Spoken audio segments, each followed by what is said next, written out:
bien dans son job pour parler des managers. On en parle beaucoup sur ce plateau des managers. Parfois en difficulté, parfois en souffrance, souvent entre les deux cymbales. On va en parler avec vous, Guillaume Pernoud. Ravi.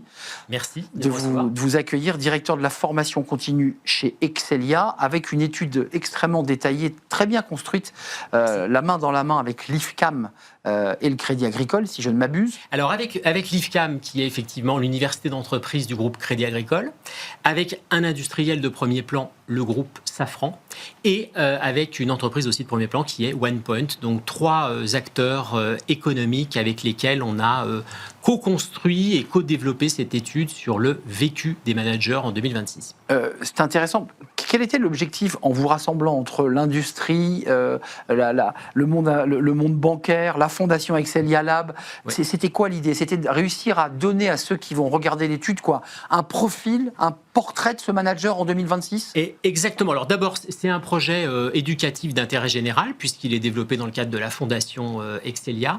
C'est un projet où on rassemble aussi, c'est important d'avoir des établissements d'enseignement supérieur qui travaillent avec des entreprises pour finalement mieux connaître un objet commun qui est le manager.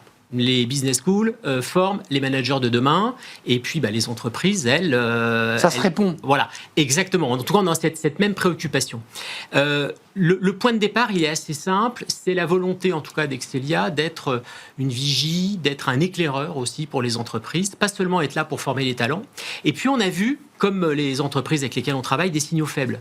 On a entendu dire que les managers étaient malheureux, que la fonction ne faisait plus rêver, que les managers avaient plutôt envie de devenir des experts plutôt que des managers.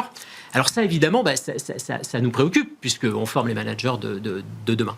Et vous qui êtes aussi enseignant-chercheur, oui. vous réfléchissez aussi à adapter des programmes les plus appropriés à leurs besoins. Absolument. De fait. Absolument. Et les entreprises ont probablement aussi besoin de mieux les comprendre pour mieux répondre à leurs attentes. Donc c'est ça un peu le point de départ. Les points saillants de cette étude, c'est quoi? Aujourd'hui, les managers, c'est qui?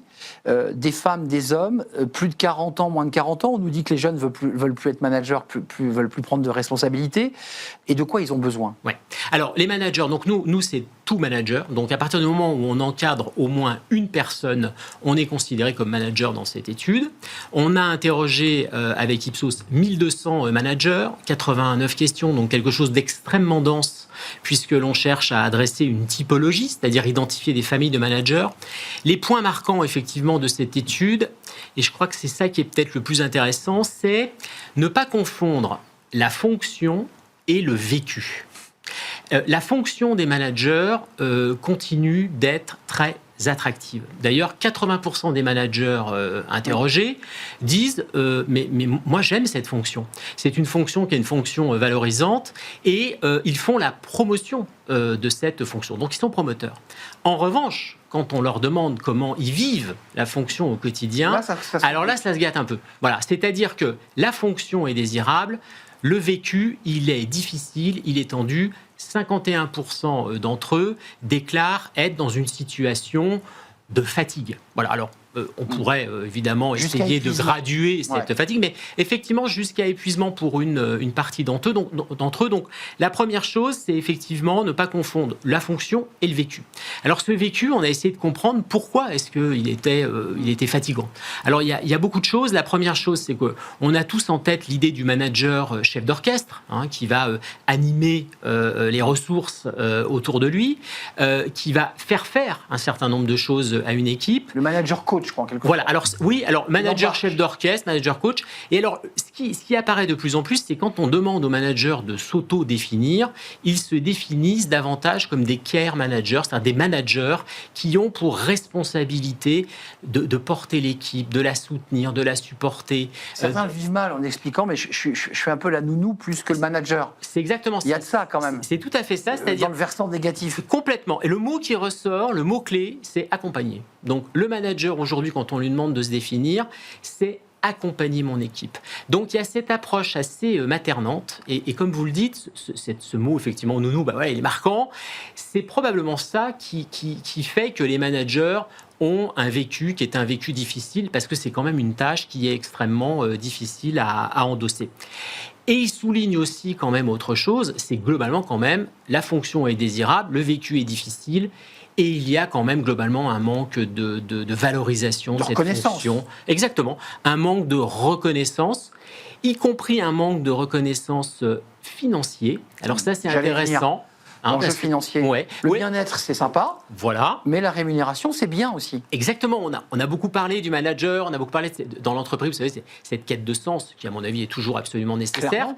Mais ce n'est pas à la place d'eux.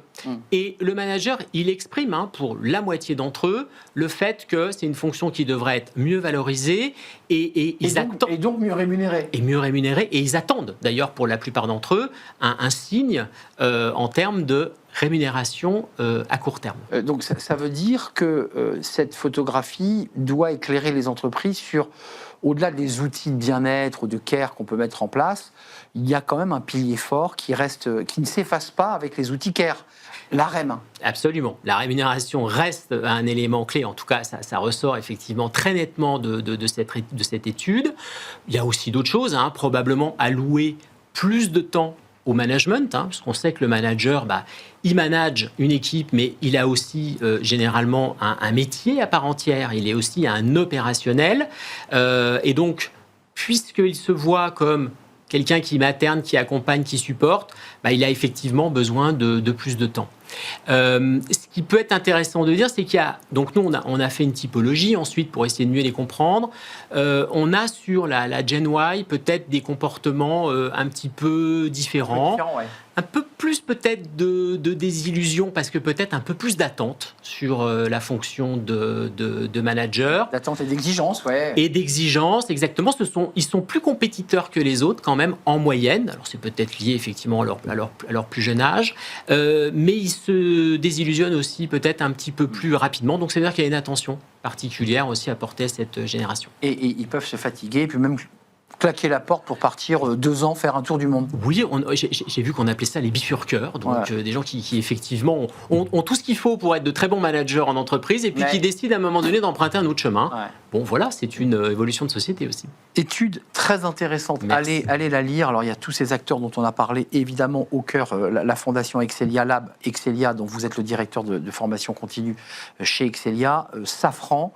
On n'oublie pas non plus OnePoint. Absolument, qui a été décisif aussi dans la construction de et l'IFCAM, qui est l'organisme de formation, du Crédit Agricole. Merci de nous avoir rendu visite, cher Guillaume Pernoud. De votre invitation. Allez découvrir cette étude, vous qui êtes des dirigeants des CEO, pour essayer d'avoir une vision très fine du manager. Merci de nous avoir rendu visite. Merci. On tourne une page. Tiens, elles sont manageuses, elles sont surtout ingénieurs, femmes dans l'industrie. C'est un sujet essentiel. Le renouvellement, le recrutement de femmes ingénieurs au sein de l'industrie. Est-ce si simple? Est-ce compliqué? Est-ce qu'on trouve sa place facilement dans l'industrie lorsqu'on est une femme? Bon, on va en parler avec nos invités. C'est le thème du débat, c'est le cercle RH. Et j'accueille tout de suite mes 2 invités.